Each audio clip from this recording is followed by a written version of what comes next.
I think to myself, if I were up here in front of you right now, and this is going to become very important as I move into the other slides. If I stomped a puppy to death out here, up here, just a little puppy, and stomped it right here to death in front of you, most of you would need therapy. And I would be arrested probably faster than killing a black man for killing a puppy. Now, I want you to look at this photo very closely, and I want you to see who's in it. More important than the man hanging, because you got to understand the lynchings that occurred in America happened after slavery. Not during. Thousands of lynchings happened after slavery because this is a reaction to white fear of what we would do once freed. But we didn't create a vigilante group to take out white people, but they did create a vigilante group to take us out now that we're free. See, that happened after slavery. They were called the what? The Ku Klux Klan. They don't wear hoods anymore. They wear suits. But they're alive and well all over the world, even here. So look at who's in the picture. I want you to look at this little girl in particular. You can't see her closely, but she's actually grimacing, like smirking. Now, remember, let's go back to the puppy concept here. She would be loathed and torn up probably if this was a puppy, which means he's less than that because she's not disturbed. This little girl is not disturbed by this, but she should be, shouldn't she? People always ask me, they go, Joy, what was the impact on white people? There it is, right there. Can't feel any empathy for him. None, zero, zip. There's a little one back here, even smaller. Because whatever she's been taught or told, socialized to believe, makes him no longer human. That's the greatest danger to white people, is that they can't feel it. And there's a reason why white people can't feel what we're talking about. My God, what would you then feel? It's tough. So I've got to believe, oh, it's all over now. It's not my fault. I don't benefit. It's not a big deal. Let's move on. It's not all of those things. But we don't say that to Jewish people. I dare you. But you have to understand, when you unearth this one, that's what we did to our children. Let's move forward. This is a similar photo to the one that is used in Denzel's movie. Now, and again, most important, this is a man that's being burned. Also, I won't read the depiction, but there are newspaper accounts of this. It's written in a book called 100 Years of Lynching by Ginzburg. No pictures, just newspapers that say not only did they burn him, they decapitated him, cut him into pieces, and used parts of his body as things to put on mantles. So people would say, get me a tongue, would you, or a liver, a little crisp, so I could put it on the mantle. Now, again, I want you to look at the folks. I want you to look at who's here. We're not talking about the toothless, big gut, hooded wonder, are we? We're looking at plain old, common, dressed up folks. They're squeezing, please, I want my picture taken. Are you following me? This is somebody's cousin, uncle, somebody. And the ability to do that, dehumanize this man and rob them of their humanity all at the same time. All at the same time. That is the most dangerous, treacherous thing that could happen. What did Hitler do? He dehumanized human beings, put babies in ovens. Anything that robs us of our humanity is a danger to everyone. And that is what's going on with people of African descent all over the world, because not only did it get done here, but who did we tell? The entire world we told these people don't deserve any value. Everyone wants to be American, not y'all. But when we go, I literally go to countries all over the world. America sets the standard, and thank God for what happened later. Let's move forward. So a lot of people start saying, well, y'all got free, right? Y'all are free, everything's fine. Because see, whenever you talk about post-traumatic slave syndrome, people get locked there. So there's a myth that after slavery ended, the playing field was leveled. Was it? Remember, all the lynchings occurred after slavery. That wasn't during, after slavery. So, you had black sharecropping. Now, we didn't get a lot of black history in our schooling. I have 4 degrees, and 3 of them advanced degrees. Never did I get black history. I got about 2 pages of black history, and one of them, what page was a picture? And there was a picture of the little folks with the cabin. You probably saw the same picture. It's a little cabin, the little guy on the porch with the banjo, little children running, frolicking about, eating watermelon, right? Everybody happy?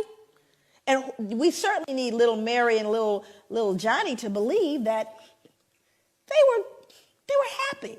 The slaves were happy people. And they had a nice place to live. Because we couldn't have them feeling cognitive what?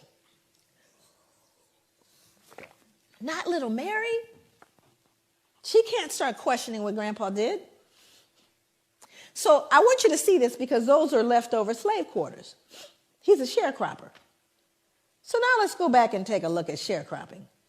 Now these are folks that were slaves, no longer slaves, decided I'm going back to be a sharecropper on the same plantation that I was enslaved. Why would you do that?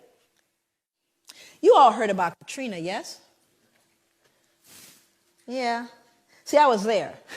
My family's from Louisiana. I went to the 9th Ward.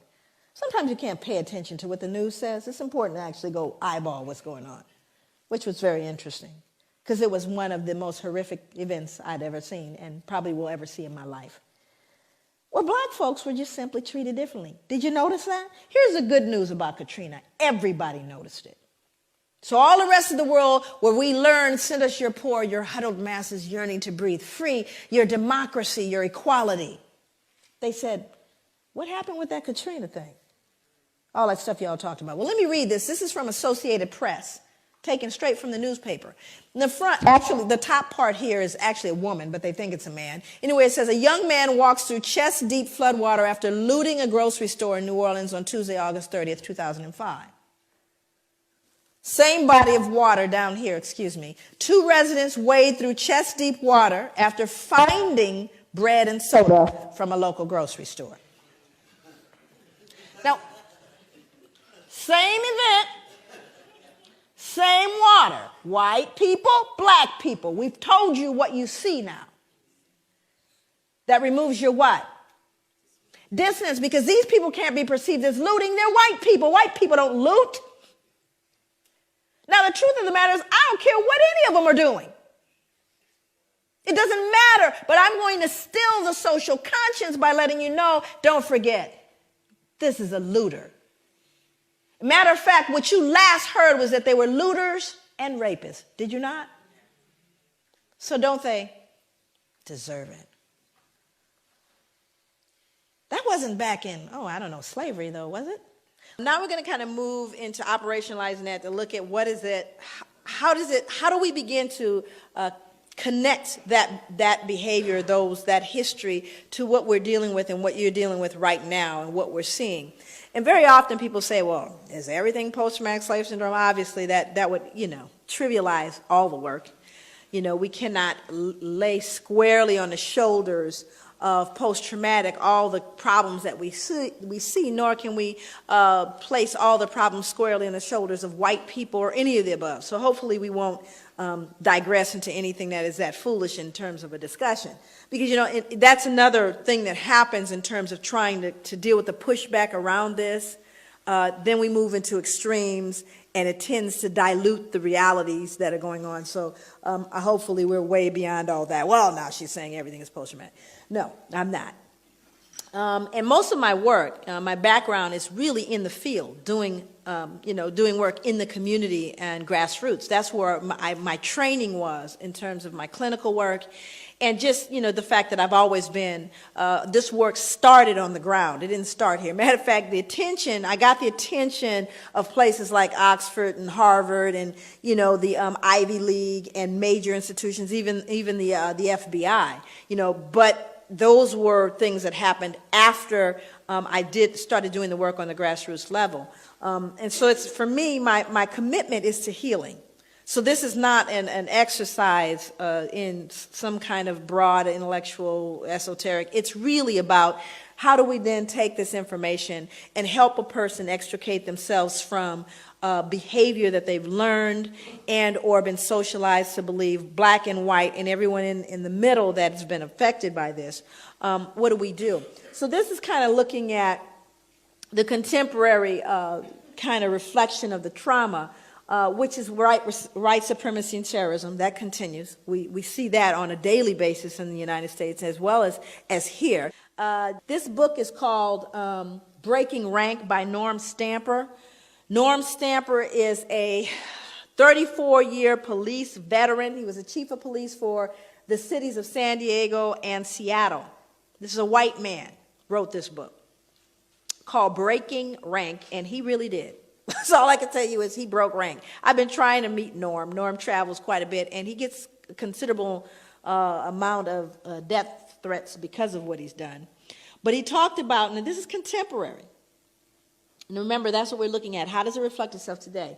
I've heard some police officers refer to prostitute slayings or to the slayings of blacks as misdemeanor murders, employing an unofficial code for them, NHI, which means no human involved. Now, these are on telephone calls. These are on calls that you hear on police officers speaking, hey, what do you have? Well, we have an NHI. We have no human involved. It's a black person killed. Do you see what I'm saying? Again, the dehumanization reflecting itself in just their casual involvement with one another. San Diego cops confessed to a myriad other acts of discrimination, including additionally dehumanizing the references to blacks on a radio call, just an 1113 nigger. 1113 is a code for an injured animal.